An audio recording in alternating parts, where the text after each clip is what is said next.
नमस्कार, मैं गोविंद मीणा, केंद्रीय विद्यालय जैतपुर। इस वीडियो में हम क्लास 7th के हिस्ट्री में chapter number 2 new Kings and kingdoms को स्टडी करेंगे। दरअसल लास्ट ईयर जब हम क्लास 6 में थे तो हमने एंशिएंट हिस्ट्री को स्टडी किया था, और 7th जो सेंचुरी है 700 AD के बाद का जो टाइम पीरियड है ना, इसके बाद से मेडिवल हिस्ट्री स्टार्ट हो जाती है। तो जहाँ से हमने क्लास 6 में स्टडी को छोड़ा था, वहीं से हम इस चैप्टर से वापस शुरुआत करेंगे।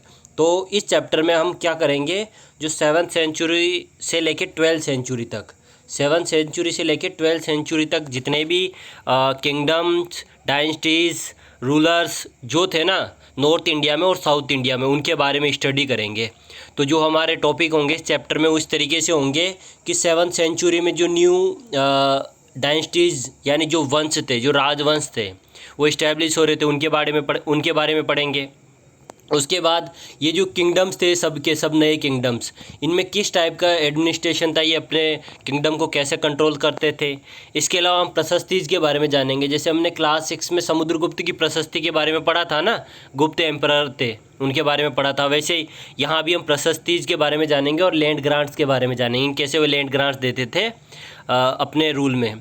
इसके बाद हम जानेंगे वॉरफेयर फॉर वेल्थ। इसमें हम कई सारी केस स्टडीज़ लेंगे अलग अलग किंगडम्स की। जैसे इसके लिए हम गुज्जर प्रतिहार का एग्जांपल लेंगे, पाल डायनेस्टी का एग्जांपल लेंगे, राष्ट्रकूट का एग्जांपल लेंगे, चौहान डायनेस्टी का एग्जांपल लेंगे। ठीक, इसके बाद जो हमारा 5 टॉपिक होगा उसमें हम देखेंगे चोलाज। साउथ इंडिया जो है ना, साउथ इंडिया में जो कावेरी डेल्टा है ना, कावेरी डेल्टा, वहाँ पे एक डायनेस्टी थी जो एंशिएंट हिस्ट्री में भी थी, और फिर वापस दोबारा ये जो इमर्ज हुई ना, ये 9th सेंचुरी में दोबारा इमर्ज हुई। 9th सेंचुरी से 12th सेंचुरी तक ये पावरफुल रही थी। इसके बारे में हम स्पेशल देखेंगे।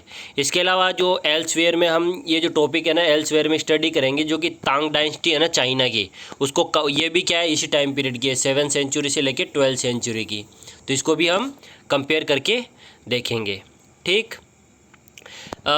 चैप्टर स्टार्ट करने से पहले आपको इंस्ट्रक्शन है कि सभी अपनी जो हिस्ट्री की टेक्स्ट बुक है, जो किताब है आपकी 7th क्लास की हिस्ट्री की, वो साथ में रखनी है, और वीडियो को पॉज करके जो डिटेल इसमें लिखी हुई है वो पढ़ लेनी है।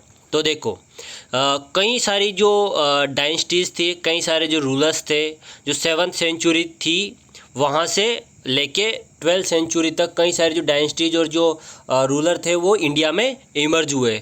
उनमें से कई सारे पावरफुल भी बने, और उन्होंने अपनी पावर को एक्सटेंड करने के लिए, अपनी पावर को पूरे इंडिया में फैलाने के लिए कई सारे युद्ध भी लड़े, है ना, कई सारे बैटल भी उन्होंने एक दूसरे से लड़े।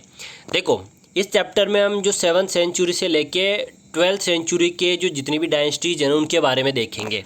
तो देखो, सबसे इम्पोर्टेंट जो डायनेस्टीज़ थी ना 7th सेंचुरी से 12th सेंचुरी तक, उनमें से एक तो थी चौहान डायनेस्टी, है ना, एक थी गुज्जर प्रतिहार, ये यहाँ पे चौहान डायनेस्टी है ये इस रीजन में, और ये जो रीजन है इसमें गुज्जर प्रतिहार डायनेस्टी है।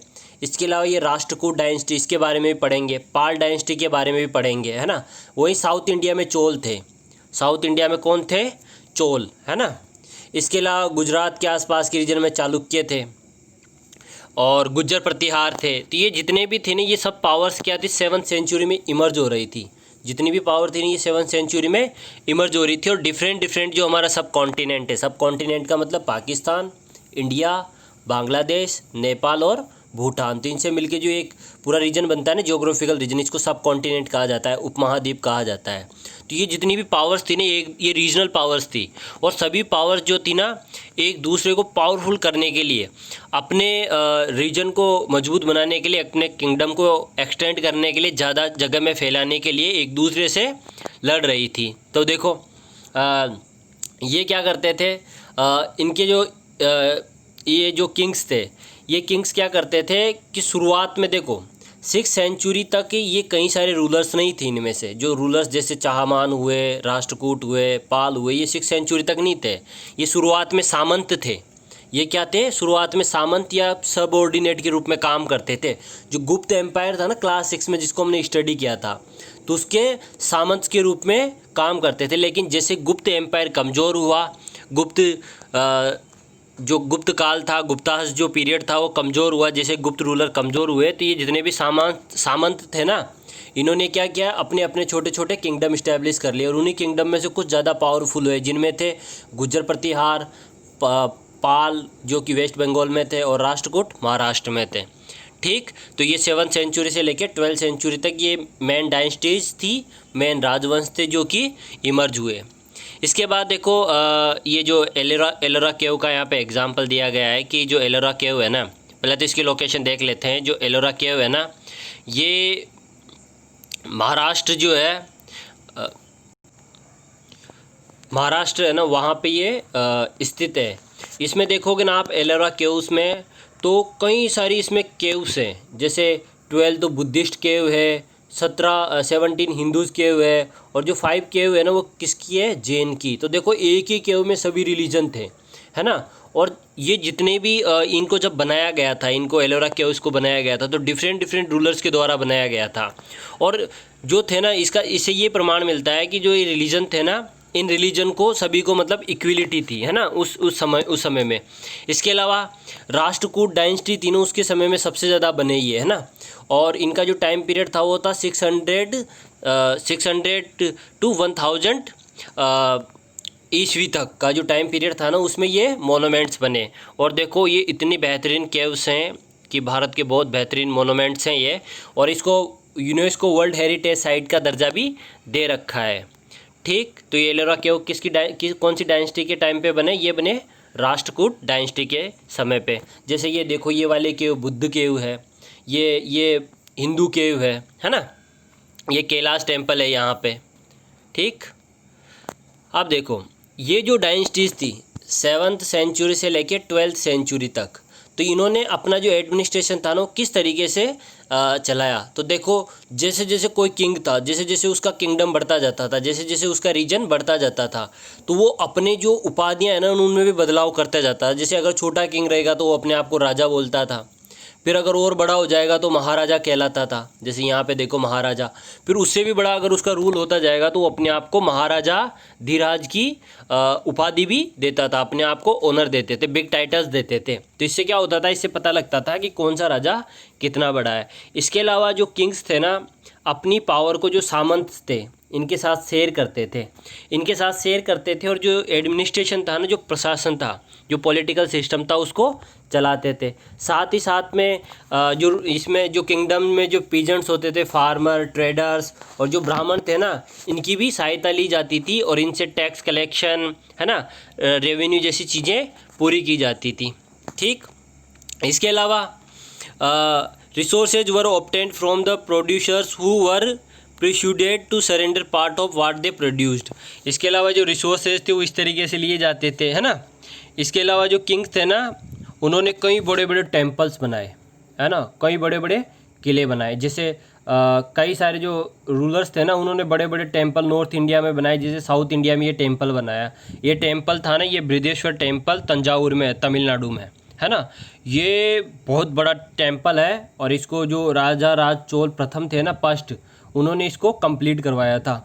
ऐसा कहा जाता है इस टेम्पल चोलास के बारे में कि वो दैत्य की तरह सोचते थे और दैत्य की तरह ही आकार देते थे। दैत्य मतलब ईवल, दानव की तरह सोचते थे वो आर्किटेक्चर के लिए, है ना। तो बड़े बड़े टेम्पल इन्होंने 7th सेंचुरी से लेके 12th सेंचुरी तक बनाए।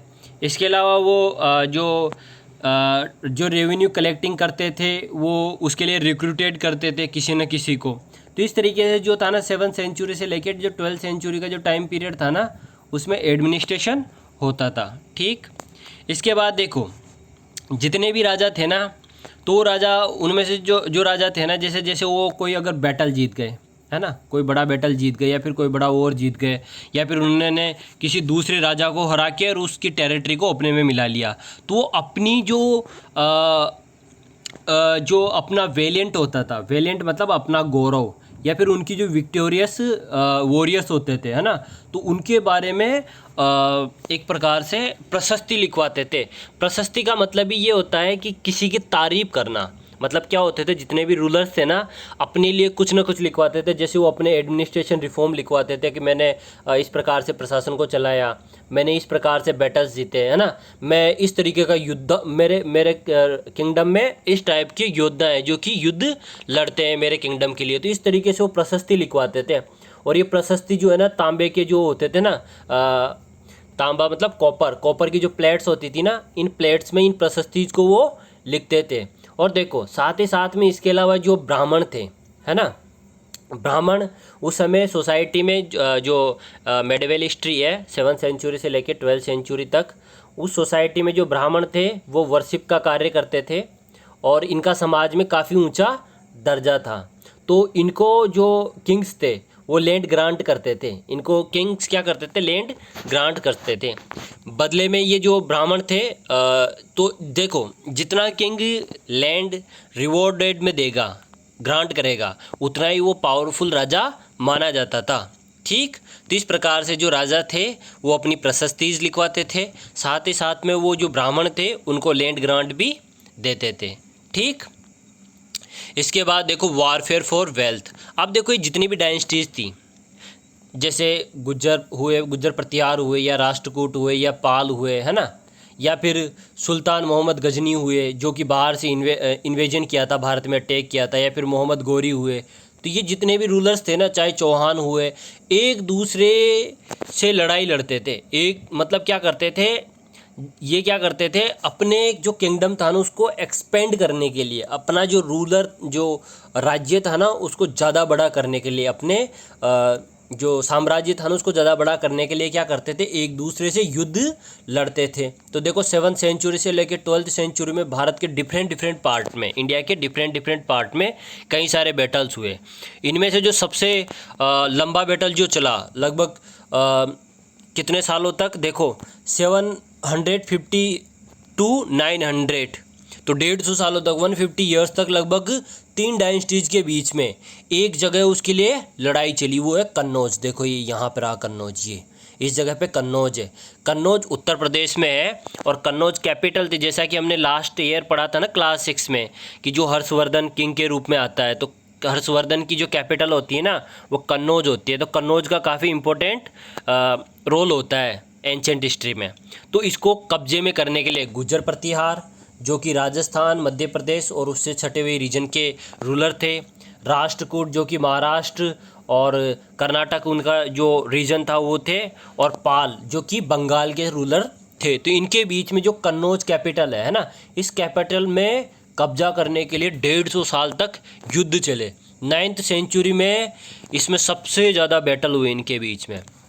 देखो बाय द एंड अब क्या होता है, जब ये ट्रिपेटी स्ट्रगल यानी ट्रिपार्टी जो स्ट्रगल है ना, त्रिपक्षीय जो संघर्ष था, गुज्जर प्रतिहार वर्सेज राष्ट्रकूट वर्सेज पाल, इन तीनों के बीच में 150 सालों तक 150 ईयर्स तक जो स्ट्रगल चला, इससे क्या हुआ कि इंडिया में ये जो पूरा रीजन है ना, यहाँ पर कोई भी पावरफुल रूलर नहीं रहा।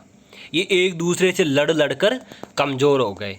अब जैसा कि आप सभी को पता है कि जब एक दूसरे से हम लड़ते हैं अपने ही लोगों से तो हम ही कमज़ोर होते हैं।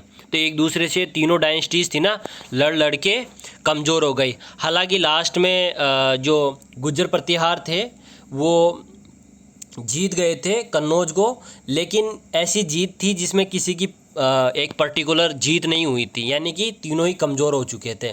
तो जब ये तीनों कमज़ोर हुए तो इसका रिजल्ट क्या हुआ, इसका रिजल्ट ये हुआ कि इनकी हार के बाद इंडिया में Islamic invaders from middle east, यानी जो मिडिल ईस्ट का जो पार्ट है ना यूरोप का, वहाँ से जो थे ना इंडिया में, देखो इस मैप में देखो ये मिडिल ईस्ट कहलाता है ये रीजन, है ना।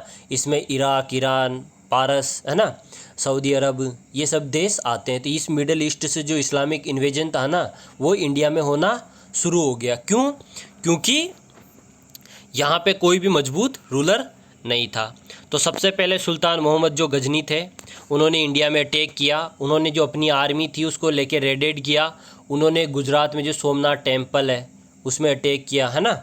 इसके अलावा मोहम्मद ने कई सारे जो भारत के दूसरे जो रीजन थे उनमें भी अपनी जो लूट मारी थी वो करी, और यहाँ के जो रूलर्स थे ना उनको अपने सामने झुकाया। और यहाँ से कई सारी जो संपत्ति थी ना, नॉर्थ इंडिया चाहे दिल्ली हो या फिर गुजरात हो, यहाँ से कई सारी जो संपत्ति थी ना वो लेके कहाँ चले गए, वापस गजनी में। यानी कि देखो इनका जो एम्पायर था ना वो था अफगानिस्तान में, ये वाला रीजन था किसका, सुल्तान मोहम्मद गजनी का। तो ये जो रीजन था ना, देखो ये कहाँ से फैला है, ईरान और इराक से लेके ईरान में, अफ़गानिस्तान में और पाकिस्तान तक जो इसका एक्सपेंड हो गया था। और फिर बाद में जैसे ही ये तीनों हार गए एक दूसरे से लड़ के, गुज्जर प्रतिहार, पाल और राष्ट्रकूट, तो जो सुल्तान मोहम्मद गजनी था ना, उसको मौका मिल गया और उन्होंने इंडिया में अटैक किए। फिर उसके बाद जो गुरिद एम्पायर था, गुरिद एम्पायर ने भी 1149 से लेके 1206 तक अटैक किए। और देखो जो मोहम्मद गोरी था उसी ने फर्स्ट बैटल लड़ा तराइन का पृथ्वीराज तृतीय से, और सेकंड बैटल लड़ा पृथ्वीराज तृतीय से। पहला बैटल तो जो मोहम्मद गोरी था ना हार गया, लेकिन जो सेकंड बैटल था ना पानीपत का, तराइन का जो सेकंड बैटल था ना, उसको मोहम्मद गोरी जीत गया। यानी कि देखो पहले जो मोहम्मद गोरी का जो किंगडम था ना वो यहीं तक था, लेकिन नहीं सॉरी, जो पहले मोहम्मद गोरी का जो किंगडम था ना वो यहीं तक था, पाकिस्तान की उस तरफ तक, है ना। लेकिन जैसे तराइन का बैटल जीता ना मोहम्मद गोरी, तो उसका किंगडम यहाँ तक आ गया, इंडिया तक, क्योंकि उस समय जो पृथ्वीराज चौहान था ना काफ़ी पावरफुल रूलर था, लेकिन उसकी हार हो गई। तो देखो यहाँ जान लेते हैं चौहान किंग्स कौन थे। तो देखो जो चौहान किंग्स थे ना, ये दिल्ली और जो अजमेर है यहाँ पे रूल करने वाला एक एम्पायर था इस पूरे रीजन में, जो काफ़ी पावरफुल एम्पायर के रूप में उभर के आया। और लगातार जो चौहान डायनेस्टी थी ना, इसका चालुक्य जो कि गुजरात के रूलर थे, इसके अलावा गढ़वाल जो कि उत्तर प्रदेश के रूलर्स थे, तो इनसे कन्फ्लिक्ट होता रहता था। लेकिन फिर भी लास्ट में क्या करता है, जो चौहान डायनेस्टी है ना, वो अपने आप को पावरफुल बना लेती है और अजमेर और दिल्ली में अपना शासन स्थापित करती है। लेकिन इसी समय में क्या होता है, तराइन के वॉर होते हैं। यानी कौन आता है इंडिया में, मोहम्मद गोरी। ये मोहम्मद गोरी आते हैं इंडिया में, और तराइन का जो फर्स्ट बैटल है ना उसमें तो मोहम्मद गोरी की हार हो जाती है, लेकिन जो सेकंड बैटल है ना उसको पृथ्वीराज जो तृतीय हैं उनकी हार हो जाती है। और यहीं से दिल्ली में एक नई डायनेस्टी आएगी जो हम नेक्स्ट चैप्टर में पढ़ेंगे, दिल्ली सल्तनत। यहाँ से सुल्तान के जो रूल है ना वो स्टार्ट हो जाएंगे। क्योंकि देखो जो मोहम्मद गोरी थे ना, मोहम्मद गोरी का एक सेनापति था जिसका नाम कुतुबुद्दीन ऐबक है ना। कौन है, कुतुबुद्दीन ऐबक, जो कि दिल्ली में सूबेदार के रूप में काम करेगा। और फिर जैसे मोहम्मद गोरी की मौत हो जाएगी, किसकी, मोहम्मद गोरी की मौत हो जाएगी, तो कुतुबुद्दीन ऐबक क्या करेंगे, दिल्ली में अपना साम्राज्य स्थापित करेंगे। और यहीं से दिल्ली में क्या स्टार्ट हो जाएगी, दिल्ली सल्तनत या दिल्ली के सुल्तान। यानी कि अब इंडिया में एक नई पावर आएगी, कौन सी, मुस्लिम पावर, जो कि दिल्ली में रूल करेगी। कौन, दिल्ली सल्तनत। ठीक, तो इस तरीके से ये तो हो गया नॉर्थ इंडिया की कहानी। हमने नॉर्थ इंडिया में किस किस को देख लिया। देखो हमने नॉर्थ इंडिया में सबसे पहले जो ट्रिपार्टीज स्ट्रगल था उसमें देखा गुज्जर प्रतिहार, राष्ट्रकूट, पाल, है ना। इसके अलावा सुल्तान मोहम्मद गजनी, सुल्तान मोहम्मद गोरी, और फिर लास्ट में जो चौहान किंग्स थे ना, इनके बारे में हमने जाना नॉर्थ इंडिया की डिटेल। लेकिन अब हम जानेंगे साउथ इंडिया में क्या चल रहा था इसी समय में, है ना। इसी समय में साउथ इंडिया में क्या चल रहा था। तो देखो 848 से लेके 1279 तक, है ना, 1848 टू 1279 तक भारत में जो चोल डायनेस्टी थी ना दक्षिण इंडिया में, ये साउथ इंडिया में, है ना, जो कि कावेरी का डेल्टा है, वहाँ पे एक नई डायनेस्टी का इमर्ज हुआ जो थी चोल। देखो चोल एक सबसे पुरानी डायनेस्टी है, ये 3rd BC सेंचुरी से लेके 8th सेंचुरी तक रहती है, लेकिन बीच में कमज़ोर हो जाती है, फिर वापस दोबारा इमर्ज होती है ये 9th सेंचुरी में। 9th सेंचुरी में वापस पावरफुल होती है और 13th सेंचुरी तक ये साउथ इंडिया में शासन करती है। और देखो इतनी बड़ी पावरफुल किंगडम बन जाता है कि ये जो बे ऑफ बंगाल है ना, इसको चोल खाड़ी भी बोला जाता था, बे ऑफ चोलाज भी बोला जाने लगा। यानी बंगाल की खाड़ी को क्या बोला जाता था, बे ऑफ चोलाज, क्योंकि इनकी नेवी इतनी पावरफुल थी ना कि इन्होंने न सिर्फ इंडिया के कई सारे रीजन में कब्जा किया, यानी कि पश्चिमी बंगाल तक कब्जा किया, उड़ीसा में कब्जा किया, फिर बाद में इन्होंने जो इंडोनेशिया में अपने ये जो शासन था उसको स्थापित किया, थाईलैंड में भी इन्होंने अपना साम्राज्य स्थापित किया। तो कई लंबे रीजन पे इन्होंने अपना साम्राज्य स्थापित किया। श्रीलंका को इन्होंने जीत लिया था उस समय में, तो काफ़ी पावरफुल शासक थे। तो एक जगह विजाले, है ना, विजाले से इन्होंने अपना जो किंगडम है उसकी शुरुआत करी। राजा राज जो था ना, राजा राज जो कि सबसे पावरफुल किंगडम में से एक था, तो इसने तो भाई साहब ये मान के चलो कि पूरा जो रीजन था ना चाइना, ये श्रीलंका तक भी इसने जो राजा राज था ना, इसने कई सारे जो रूल्स थे ना उसमें अपना शासन स्थापित किया।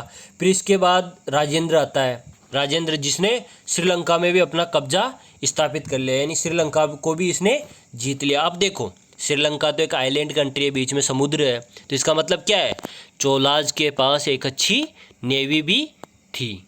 ठीक, तो जो चोलाज डायनेस्टी थी वो कहाँ की थी, कावेरी डेल्टा की। देखो नेक्स्ट चैप्टर जो दिल्ली सल्तनत शुरू होगा ना वो यहीं से स्टार्ट होगा, उसमें जिक्र है, वापस इसकी बात की जाएगी चोलाज डायनेस्टीज की। ठीक, इसके बाद ये देखो चोलाज ने कितने बड़े बड़े टेम्पल्स बनाए। जो चोलाज थे ना काफ़ी बड़े बड़े टेम्पल्स बनाने के लिए जाने जाते थे। तो ये बृहदेश्वर टेम्पल है जो कि तंजावुर में है ना, इसको किसने बनाया, राजा राज चोल फर्स्ट ने। ठीक, इसकी जो स्टाइल है ना बनाने की वो द्रविड़ियन आर्किटेक्चर है। देखो जो इंडिया है ना, इंडिया के नॉर्थ पार्ट में जो टेम्पल बनते हैं वो तो बनते हैं नागर आर्किटेक्चर में, किसमें, नागर आर्किटेक्चर में, और साउथ इंडिया में बनते हैं द्रविडियन आर्किटेक्चर में।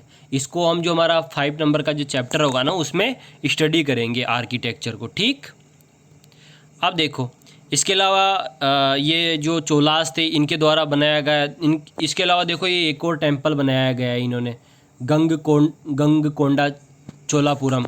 तो ये जो टेम्पल है ना ये बनवाया था 1035 AD में, किसके द्वारा, राजेंद्र चोल फर्स्ट के द्वारा। ठीक, क्योंकि इसमें देखो काम करवाया था, हालांकि इसको पहले ही बना दिया गया था, और ये the son of the famous Chola king Raja Raj first. तो ये राजेंद्र जो चोल था ना किसका बेटा था, राजा राज चोल का, जिसने क्या बनाया था, ये जो बृहदेश्वर का टेम्पल है उसने ये बनाया था और उसके बेटे ने ये बनाया था। इसके अलावा देखो जो चोलाज की जो स्कल्पचर आर्ट थी जिसमें भी जो ब्रोंज होता है, ब्रोंज किससे बनता है, कॉपर से, कॉपर एंड टीन। क्लास 6 में हमने स्टडी किया था ना early cities in the early cities, जिसमें हमने हड़प्पा सिटीज़ को स्टडी किया था, तो उसमें ब्रोंज का बार बार आया था कि ब्रोंज की स्कल्पचर मिली है हड़प्पा सिविलाइजेशन में। उसी तरीके जो चोलास थे ना ये भी ब्रोंज का जो इनके द्वारा जो काम किया गया है ना वो सबसे ज़्यादा फेमस है। तो इनके द्वारा जो बनाई गई नटराज की मूर्तियाँ, क्योंकि जो चोलास थे ना वो लॉर्ड शिव को मानते थे। जो ये दोनों, ये जो मंदिर है ना ये भी लॉर्ड शिवा का है, भगवान शिव का है, और ये वाला जो टेम्पल है ना बृहदेश्वर ये भी भगवान शिव का टेम्पल है। तो जो चोलास थे ना वो किसको सबसे ज़्यादा मानते थे, शिव भगवान को।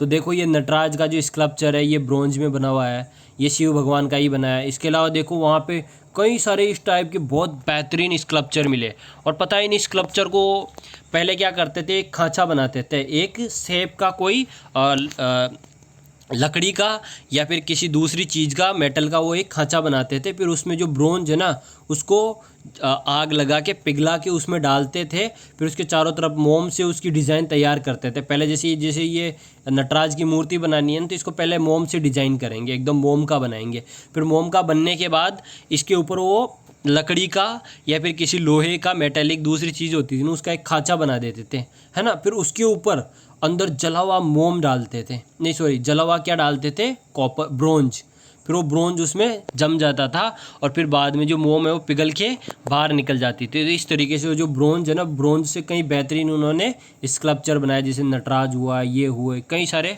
बेहतरीन स्कल्पचर चोलाज के द्वारा बनवाए गए। जो चोल डायनेस्टी है ना वो साउथ इंडिया में जो कावेरी डेल्टा था, है ना, साउथ इंडिया में जो कावेरी का डेल्टा था वहाँ पे चोल डायनेस्टी 9th सेंचुरी से 13th सेंचुरी तक पावरफुल रही। ठीक, इसके अलावा अगर हम चोलाज के बारे में और भी जाने तो इनकी जो एग्रीकल्चर मेथड थी काफ़ी डेवलप्ड थी।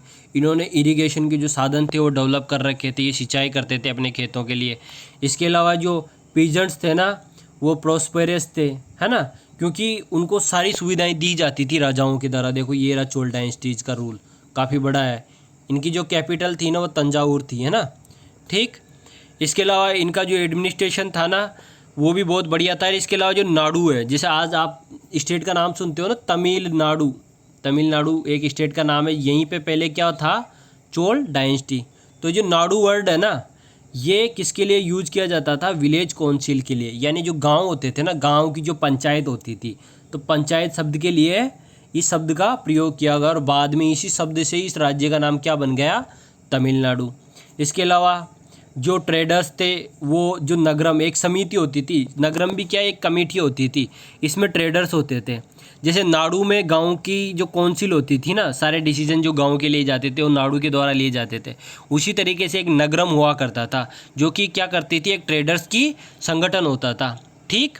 इसके अलावा इन लोगों ने सभा की भी बात की है। सभा भी एक कमेटी होती थी जिसमें कई सारे वर्क देखे जाते थे, किसके द्वारा, राजाओं के द्वारा और उसके मंत्रियों के द्वारा। जैसे इरिगेशन का काम कैसे करना है, गार्डन कैसे बनाने हैं, टेम्पल कैसे बनाने हैं। तो 3 ऑर्गेनाइजेशन हो गए यहाँ पे।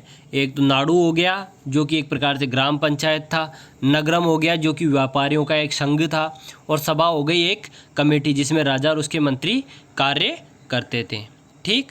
तो इस प्रकार से हमने चोल डायनेस्टी के बारे में जान लिया। अब इसी टाइम पीरियड में देखो, है ना, इसी टाइम पीरियड में चाइना में भी एक जो डायनेस्टी थी ना उसका नाम था तांग। क्या नाम था, तांग। वो भी काफ़ी पावरफुल हो रही थी। तो देखो जो चाइना थी ना, इस तांग डायनेस्टी ने 300 सालों तक अपने आप को पावरफुल रखा, 7th सेंचुरी से लेके 10th सेंचुरी तक। तो देखो 7th सेंचुरी से लेके 10th सेंचुरी में इंडिया में भी कितने सारे किंगडम थे, गुर्जर प्रतिहार, राष्ट्रकूट, पाल, ये सब थे ना। साउथ इंडिया में चोल थे। तो उसी तरीके जो चाइना में भी एक डायनेस्टी थी उसका नाम था तांग। ठीक। इनकी कैपिटल थी शियान जो कि लार्जेस्ट सिटी थी। इसके अलावा ये Turks, Iranian, Indian, Japanese, Korea, यहाँ तक ये जो लोग थे ना तांग डायनेस्टी के, वो हो के आए और घूम के गए। इनका जो ट्रेड था ना कई सारे रीजन में था। जैसे ये कोरिया हो गया, ये मंगोलिया हो गया, ये ईरान हो गया, ये तुर्क हो गया, ये इंडिया हो गया। तो यहाँ तक भी इस डायनेस्टी ने अपना काम इस्टेब्लिश किया। ठीक। The Tang empire was administered by the bureaucracy recruited through the examination. पर सबसे अलग बात है कि भारत में जो जितने भी राजा थे ना, वो राजा का बेटा राजा बनता था, लेकिन जो तांग डायनेस्टी थी ना उसमें ब्यूरोक्रेसी होती थी जिसके लिए एक अलग से एग्ज़ाम होता था। ठीक। तो इस तरीके से ये डायनेस्टी 7th सेंचुरी से लेकर 10th सेंचुरी तक चाइना में रही। इस प्रकार से जो हमारा चैप्टर है वो कंप्लीट हो गया। इसका एक हम रिवीजन कर लेते हैं। तो सबसे पहले हमने 7th सेंचुरी से लेकर 10th सेंचुरी तक जो न्यू इमर्जेंस जो किंगडम डायनेस्टी थी उनके बारे में जाना। 3 में कौन कौन थे, राष्ट्रकूट थे, चालुक्य थे, गुर्जर प्रतिहार थे। जैसा कि यहाँ पे देखो आप, ये रहे, है ना, ये रहे गुर्जर प्रतिहार, राष्ट्रकूट, पाल। फिर इसके बाद हमने जाना एलोरा केव्स के बारे में जो कि यूनेस्को हेरिटेज साइट्स हैं, है ना। तो किसके बारे में जाना हमने, एलोरा केव्स के बारे में। इसके बाद हमने इनका एडमिनिस्ट्रेशन कैसे होता था, कैसे अपने पॉलिटिकल सिस्टम को चलाते थे, ये अपने लिए टाइटल्स लेते थे महाराजा अधिराज का। फिर हमने प्रशस्तिज के बारे में जाना कि कैसे राजा अपना गुणगान करवाता था और ब्राह्मण्स को लैंड ग्रांट करते थे। इसके बाद वारफेयर फॉर वेल्थ जाना। तो इसमें हमने जाना त्रिपार्टी स्ट्रगल, त्रिपक्षीय संघर्ष जो कि कन्नौज के लिए चला 150 सालों तक, किसके बीच में, गुर्जर प्रतिहार, राष्ट्रकूट और पाल डायनेस्टी के बीच में। इसके बाद सुल्तान मोहम्मद जो गजनी था उसको मौका मिला इस त्रिपक्षीय संघर्ष के बाद इंडिया में, क्योंकि कोई भी बड़ी पावर नहीं थी तो उसने हमला किया।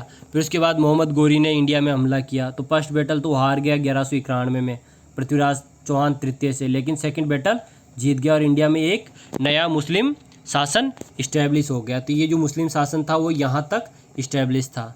तो जैसे तराइन का बैटल हारे तो यहाँ पे अब दिल्ली सल्तनत इस्टेब्लिश हो जाएगी। तो एक नया शासन कौन सा आ जाएगा जो कि हम चैप्टर नंबर 3 में स्टडी करेंगे, दिल्ली सल्तनत या दिल्ली सुल्तान।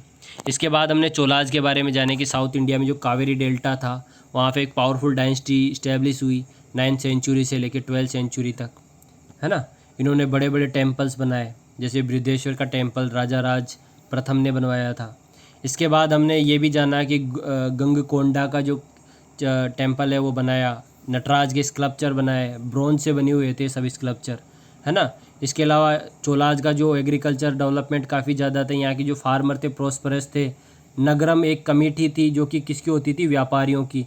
इसके अलावा नाडु क्या थी, एक ग्राम पंचायत जैसा ऑर्गेनाइजेशन था जो कि गाँव में था। इसके अलावा हमने सभा को जाना। इसके बाद हमने जाना तांग डायनेस्टी को जो कि 7th सेंचुरी से लेके 10th सेंचुरी तक चाइना में थी, और इसमें जो शासक थे ना वो किसके द्वारा इलेक्ट होते थे, एग्जामिनेशन के द्वारा। तो इस प्रकार से जो हमारा जो चैप्टर है वो कंप्लीट हो जाता है, सेकंड चैप्टर 7th क्लास का। इस वीडियो को देखने के लिए आप सभी का बहुत बहुत धन्यवाद। Thank you.